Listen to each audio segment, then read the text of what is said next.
throws. He lays out and makes the catch.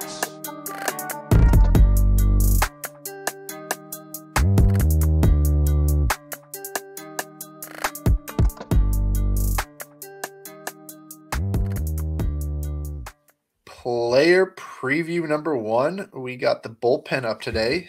What is going on, everybody? We are back for another episode of the Double Switch podcast.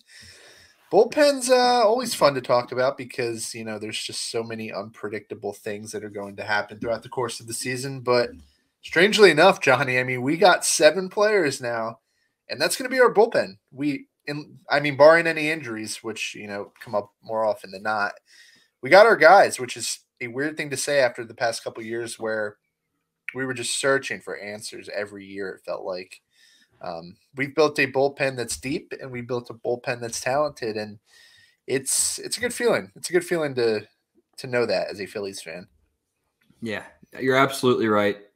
Look, just like doing a little research for this episode, just being able to look at these guys and know that we're not going to be searching for another guy. The narrative's always been we need a few more guys in this bullpen. It's not that anymore. This is actually probably going to be the most fun we've had in years looking and previewing a bullpen. This is a good looking bullpen. Yeah, we've got those 7 names, and if you're a Phillies fan, you know those 7 names. We really don't even have to tell you who we're going to talk about because they're very distinct. But there's names, intriguing names that we're not going to get to this episode. Maybe we'll just touch upon them. But yeah, it's so deep and it's so talented.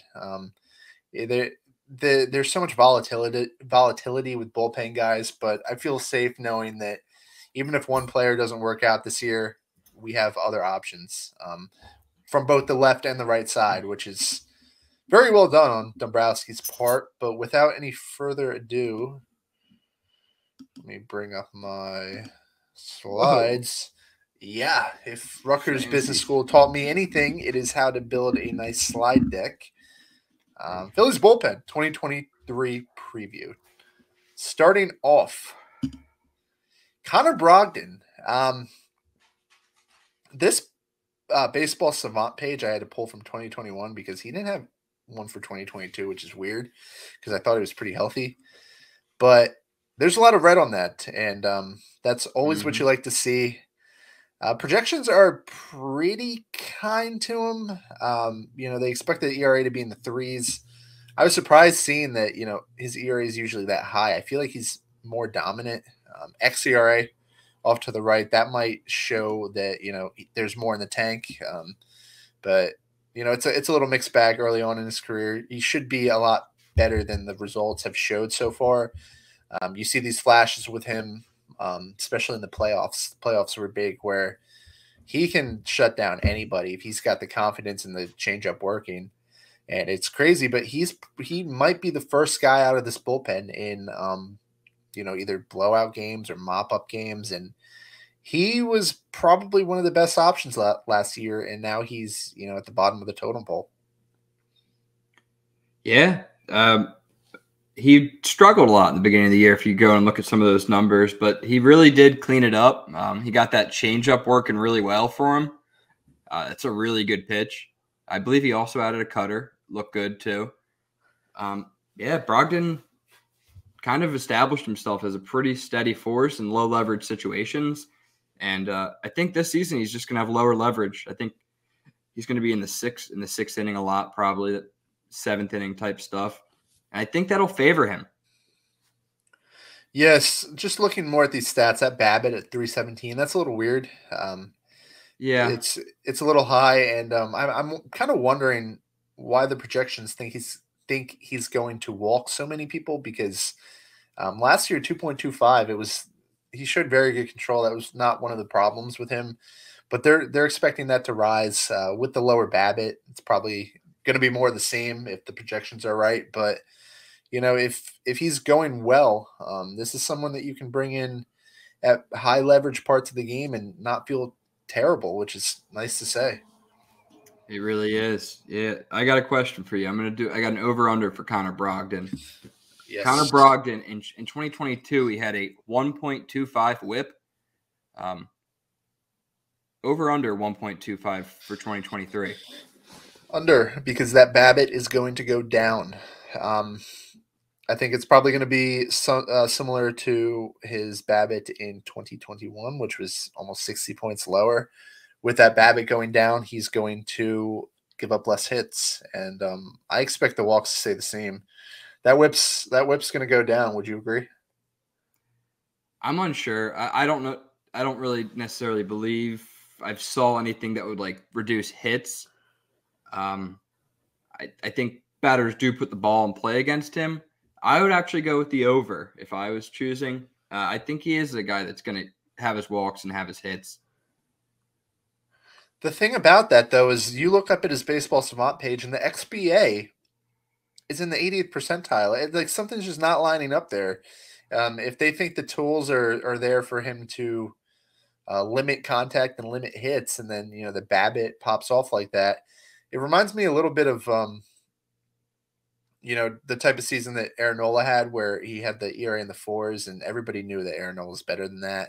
FIP was low, xERA was low, but the ERA was high, and it was because he was giving up a lot of hits, and it will stabilize if you have the true talent, which I do think he does.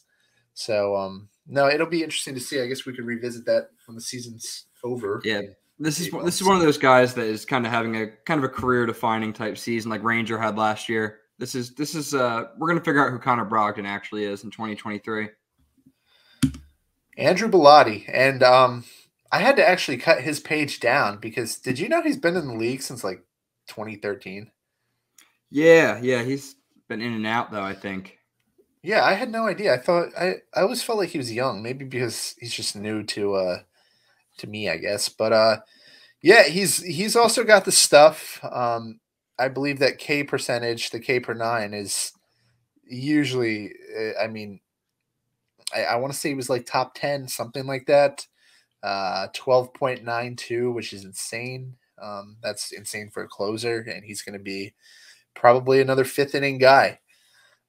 As for what we kind of expect from him, a lot of Ks, probably going to have some inconsistent results and probably going to get hit around kind of hard sometimes.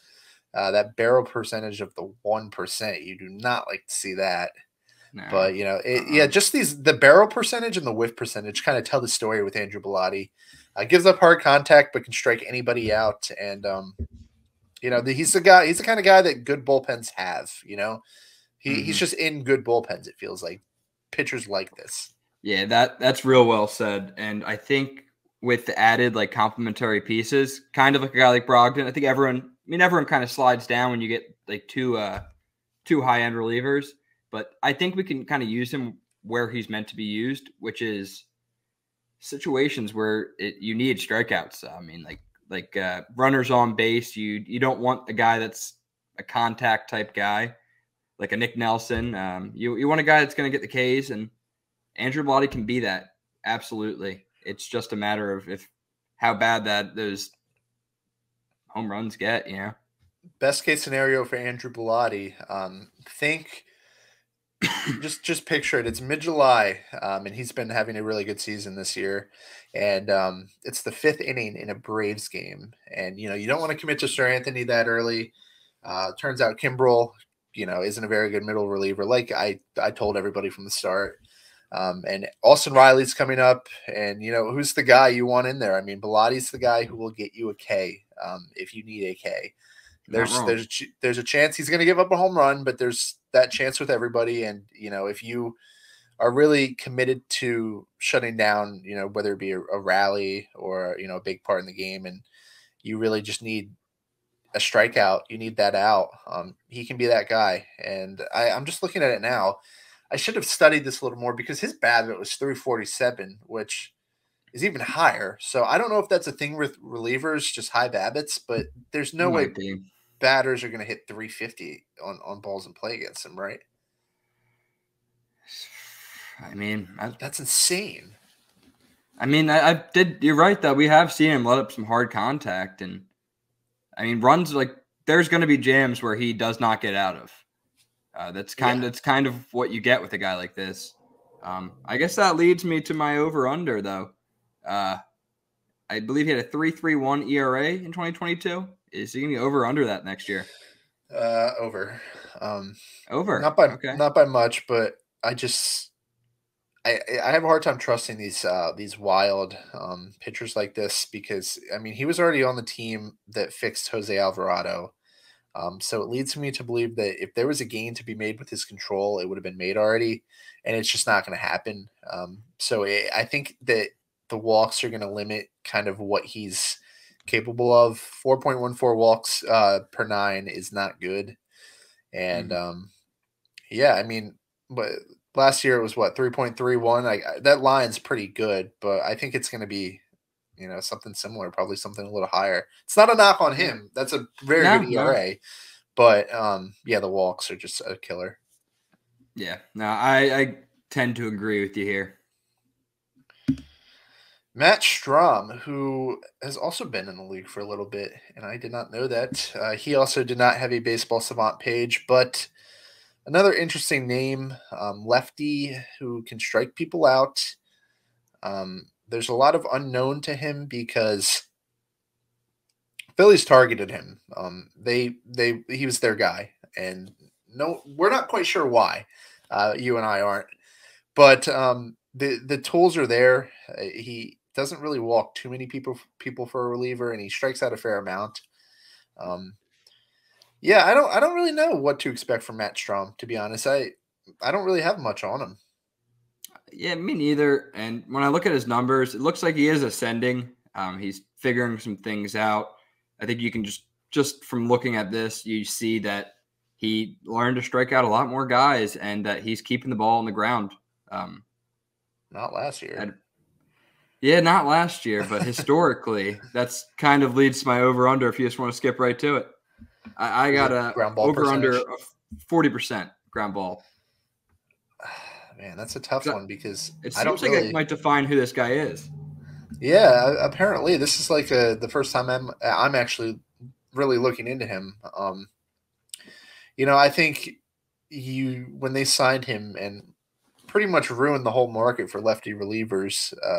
They just started signing a couple of weeks ago because we threw off the market that much. It makes me think that they know something that they can do to make him better, and it's probably going to be something along those lines, whether it's a pitch mix or if it's sequencing or something. So I'm gonna say that it's gonna be over this year, over the 40%. I like that.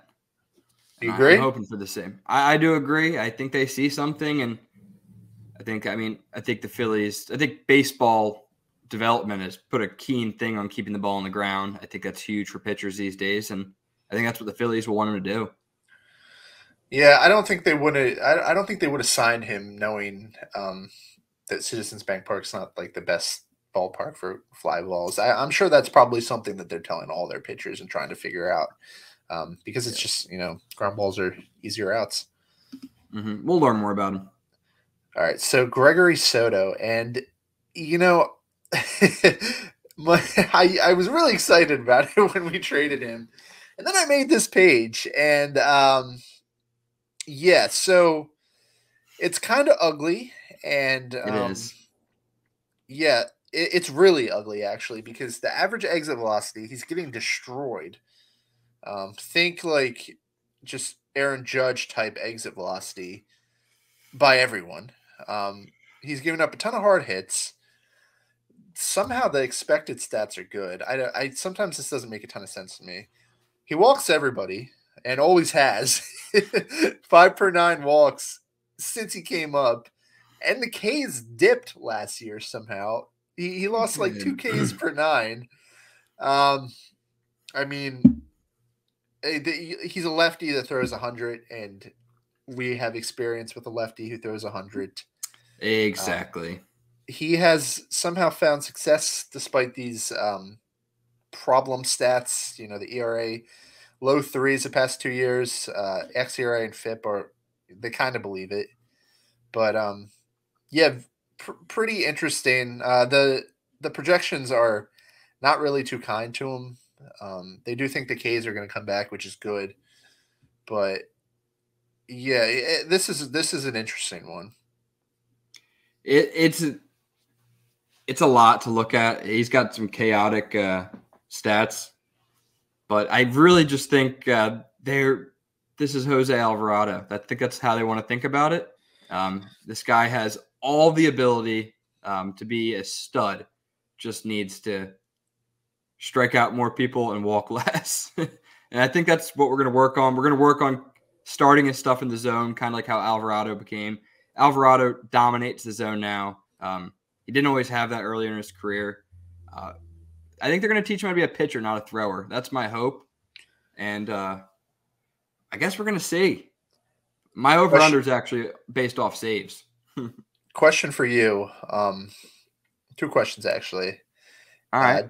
Does he throw a cutter? And if he does not throw a cutter, will he throw a cutter this season? I don't think he does, but yes, he will. I think everyone that comes to the Phillies is told to at least try to learn a cutter, from what I've been hearing. Because Andrew Painter is adding in a cutter. Yeah. Yeah, it seems to be just a typical profile thing here with the Phils, especially guys who can't control the ball.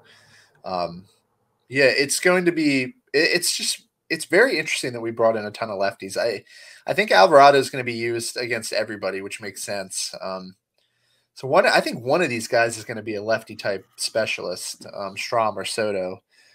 Soto is probably a nightmare against lefties, but yeah, obviously he's probably he's going to probably be the better pitcher if I had to guess, him and Strahm. So it'll be interesting to see that play out.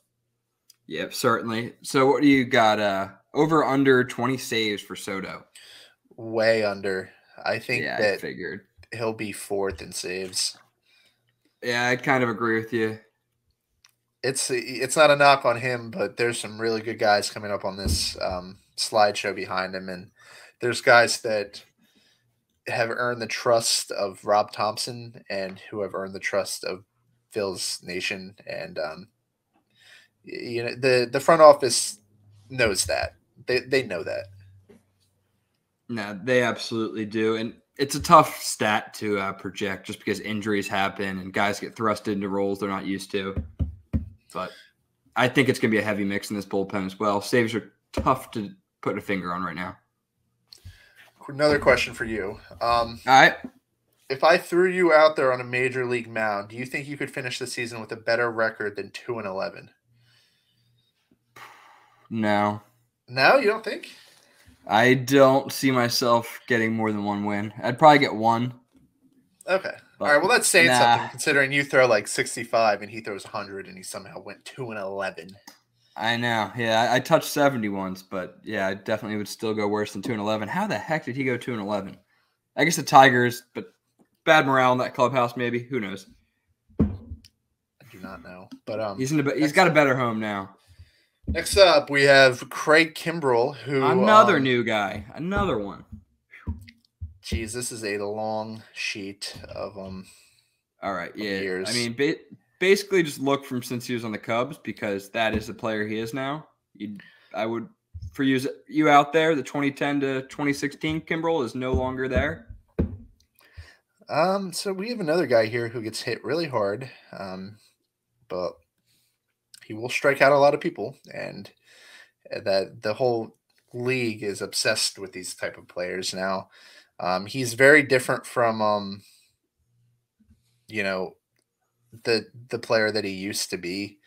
And it's going to be really tough to temper expectations with him because, he's the big name and he's going to garner a lot of attention.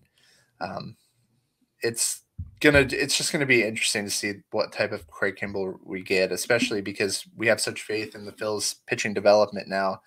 And he has the tools. It's just going to be it's going to come down to what we can pull out of him, what we can really get out of a 34, 35-year-old Craig Kimbrel. Yeah, we'll see how the competition and change of scenery kind of affects him and his old age. But what do you say? 3.50 ERA, over or under? Man, that's another good line. But I think I got to go over. It doesn't feel like a good fit. I don't know why we did this.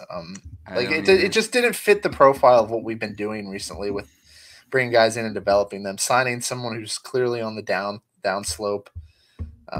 Yeah, very very interesting move here by Dombrowski, but I think I go over on that. Yeah, I think a lot of people would agree with you on that one. This was the weirdest move of the offseason for me. Probably the one that left the most bitter taste in my mouth, but for the same reason Josh just said, I like getting a guy and developing him. We know what Kimbrel is. We can't fix him at this point in his career. So yeah, and I'm trying to read all of this, but there's just so much here and it's so small. Yeah, it's giving me a headache looking at all of Kimbrel's numbers. Yeah, they tend to the projections tend to think that he's not going to return to some mystical form that he used to be in. They are pretty in agreement that the area is going to be north of that. So we'll see. Right. Jose Alvarado, and that is what a good baseball savant page looks like. Man, that is a pretty sight. That guy throws baseballs well. Yeah. Man, you're talking 99th percentile in whiff percentage, or is that 98? I can't tell. Either way, yeah, there's a strong case he's the best pitcher in the bullpen. Simple as that. And he's going to be treated as the best pitcher in this bullpen, probably. He's going to be in the game in the later innings, 7th, 8th, 9th, in the biggest point in the game. Think how he was treated in the playoffs over the course of a full season. Like, that's probably it. And it's something that I'm completely okay with. I hope that the gains he made last year, he can continue to build on them because the walks are still a part of his game. It's just a lot easier to deal with them when he's, just dominating like he did last year. Yeah, it is. I mean, last year, that was an outlier year for him. I mean, he was really, really good. And I think I think you're right. He's going to be used the same way. The most important parts of the game. I think he has that trust from Rob Thompson. Can he build on that year and get a little better this year? That'd be really cool. But what do you say? 81 strikeouts in 2022. You have over 81 or under? Over. Hammer that over. You're high on Jose. I like it. I think they're going to abuse him this year, and yeah, it might be a bad idea, but I can completely see why they're going to want to do that because he is nasty, and that FIP in the ones, also BABIP for him was 342, so there might be something to that I didn't know. So yeah, there must be something with these relievers that I can't think of why, but. Yeah, that's a little bit bizarre. I don't know. But the left on base too. He's a very good pitcher with the game on the line, and I don't think he's going to get a lot of saves, but he's going to get plenty of opportunities to show how good he is. Absolutely. All right. So before I get to this last slide, who is the best pitcher in this bullpen in your opinion? I mean, you're asking me that question. I thought you knew this about me. I just wanted you to transition into it. Come on, sir. Sir, my guy. The man, the myth, the legend. Your guy. Seranthony Dominguez. Gets hit pretty hard, Johnny. But he puts him to sleep. He does. When it matters. Yeah, it's weird because I was expecting to see these stats and be a little more impressed. But I guess he did have a little rough stretch there towards the end of the season. Sure. Yeah, ERA over 3, xERA over 3, FIP over 3. Gets hit around pretty hard, but the future of Seranthony Dominguez is very bright, especially when you have the fastball velocity in the 96th percentile. Big season for Seranthony coming up. I'm counting on it. All right, I might as well ask the question now because it's on all our minds, or just mine, but. He threw 51 innings pitched after some time away from baseball. I mean, his arm, I didn't think he would get 50 innings last year. And you got to think they're going to try to use him a little bit differently with the added bullpen additions. What do you got? Over under 51? Under. Under, yeah. Yeah, we brought in all these guys so we wouldn't have to do that to Seranthony Dominguez. And it stinks, but I get it, especially with the contract, and he's locked up for a while now. We're gonna pick and choose where he makes appearances. And I wouldn't even be surprised if he gets a lot of games where he's just one out guy, get us out of the inning, because he's going to be a weapon come the later part of the season if we treat him right. And yeah, he's not going to give us bulk innings. He's just going to do what he needs to do to save the game for us. Exactly. I couldn't agree more. I think Seranthony is a guy going forward needs to be a quality inning type of fella, not a quantity of innings. We have these guys that can eat innings now. The Kimbrels, the Brogdons, those guys can eat the 2 innings. Dominguez is probably a 1 inning max type of guy because the peak of his game is pretty damn impressive, and that's what you look for in a reliever. Yeah, projections aren't kind to him either with the ERA. No, they're not helping. They're only projections. What do they know? Yeah, I mean, they don't know anything till it happens. But yeah, walks. I don't remember him walking anybody. I don't know if I was just not paying attention, but he doesn't feel like a guy who walks a lot of people. So I expect that 4 walks per 9 to be lower. Yeah, he's very rhythmic, but definitely walks him. We'll see. And that's all I got. Those are the big 7 names. You got anybody else you want to quickly hit while we're here? Yeah, we could just mention some of the guys that might see themselves sneak in with injuries. I think we'll have like a Mark Appel in there, Nick Nelson, type of guys like that. Christopher Sanchez. So we're probably going to carry 8 bullpen pitchers. Do you think it's just going to be a long man, probably a starter? Yeah, probably like a Falter or Sanchez would be probably a long man, I would think. I'm rooting for Mark Appel to get like a long man type role, which would be cool, I think. Yeah, Mark Appel's another name. Griff McGarry is another name to think about, especially if he continues to dominate and there's no openings in this rotation. Falter, Sanchez are probably going to, they're going to find their spots. A couple of deeper names. Francisco Morales is still on the team. Hans Kraus is still on the team. I think Morales went through waivers. Oh, wow. I guess he did. Yeah, which goes to show you how far that has kind of fallen for him. He used to be a big prospect, and he's kind of not anymore. So he's still on the radar. I think that kind of covers all the names. There's spring training invites that I'm not thinking of. Oh, who was the former D-backs pitcher? Duplantier. What was that? Duplantier. No, it doesn't ring a bell. Yeah, no, he was the old D-backs pitcher we signed to a minor league deal. But yeah, these guys are just going to be depth, and I think we're kind of set here. Yeah, I think we covered it all, and I feel optimistic about this group of guys going in to the year, and I'm just praying for good health from the bullpen because that is make or break for every team. If you could who stays the healthiest in the bullpen? Pretty much. So that should do it for this episode. Bench is next, right? Yeah, maybe we'll lump it in with the infield or something, but we'll see. Yeah, we'll have it to you next episode. Alrighty. Sounds good. And with that being said, thank you guys for listening. As always, we will be back here soon to continue the preseason previews for the Phils. Spring training's underway, and opening day will be here before we know. So thank you guys again. Go Phils.